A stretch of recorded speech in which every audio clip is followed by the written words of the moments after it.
அனைவருக்கும் வணக்கம். இன்னைக்கு வந்து நம்ம வெள்ளை சோள ரொட்டி மாவும் மஷ்ரூம் பெப்பர் கிரேவியும் நம்ம பார்க்க போறோம். கப்பு வெள்ளை சோள ரொட்டி மாவு, அதுக்கு வந்து 2 கப்பு தண்ணி வந்து நம்ம கொதிக்க வச்சுக்கலாம்.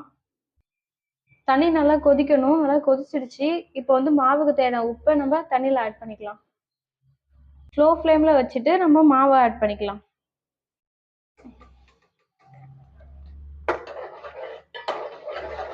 நல்லா கிளறி எடுத்துக்கணும். கரெக்டான பதத்துக்கு நல்லா வந்துருச்சு. அந்த சூட்டோட நம்ம நல்லா மூடி வச்சுக்கலாம் கொஞ்ச நேரம்.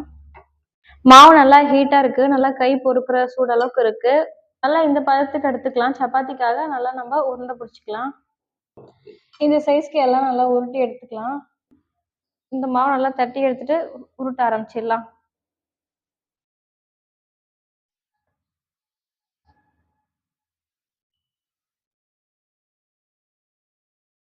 சப்பாத்தி நல்லா ஈவனா தெரியறதுக்காக இந்த மாதிரி கப் வச்சு கட் பண்ணி எடுத்துக்கலாம். அது பார்க்க கொஞ்சம் நல்லா இருக்கும். இதை வந்து நம்ம மறுபடியும் யூஸ் பண்ண தான் போறோம். இது மாதிரி எல்லாமே நம்ம செஞ்சு எடுத்துக்கலாம். வெள்ளை சோள மாவுல நல்லா நம்ம சப்பாத்தி நல்லா உருட்டி எடுத்தாச்சு. இப்போ தவால போட்டு எடுத்துக்கலாம். நல்லா காஞ்சிடுச்சு, போட்டு எடுத்துக்கலாம். ஒன்று பின்னும் திருப்பி திருப்பி போட்டு எடுத்துக்கலாம்.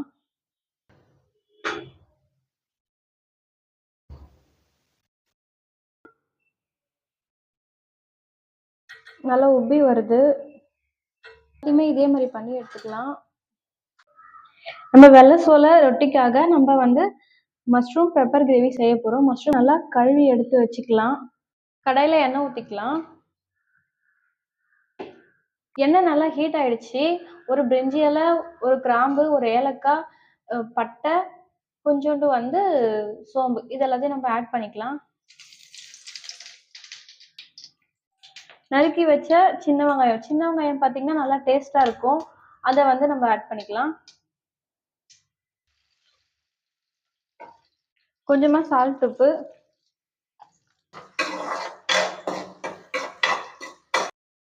இப்போ இஞ்சி பூண்டு பேஸ்ட் ஆட் பண்ணிக்கலாம்.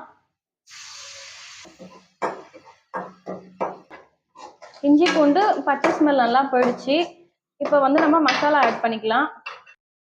2 ஸ்பூன் மல்லித்தூள், 1/2 ஸ்பூன் கரம் மசாலா, 1 ஸ்பூன் தனி மிளகாத்தூள் எல்லாம் ஆட் பண்ணிக்கலாம்.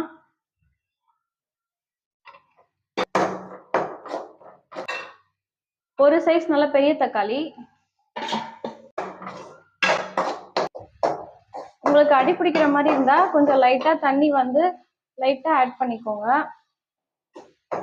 தக்காளி வந்து மசாலா கலந்து நல்லா எண்ணெய் பிரிஞ்சு வந்துருச்சு. இப்போ வந்து நம்ம மஷ்ரூமை ஆட் பண்ணிக்கலாம். தேவையான உப்பு ஆட் பண்ணிக்கலாம். தண்ணி சேர்த்துக்கலாம். ஒரு 5 மினிட்ஸ் வந்து நல்லா வேக போடலாம். பிரிஞ்சு வந்துடுச்சு, நல்லா கிரேவி ஆயிடுச்சு. இப்போ வந்து நம்ம இடிச்சு வச்சிருக்க பெப்பர் தூளை ஆட் பண்ணிக்கலாம்.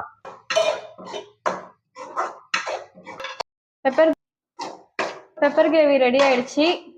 இப்போ நம்ம கொத்தமல்லி லாஸ்டா தூவி விட்டுக்கலாம். வெள்ளை சோள ரொட்டிக்கான மஷ்ரூம் பெப்பர் கிரேவி ரெடி ஆயிடுச்சு. வாங்க டேஸ்ட் பண்ணி பார்க்கலாம். வெள்ளை சோள ரொட்டி, அதுக்கப்புறம் பெப்பர் மஷ்ரூம் கிரேவி ரெடி ஆயிடுச்சு. வாங்க ட்ரை பண்ணி பார்க்கலாம்.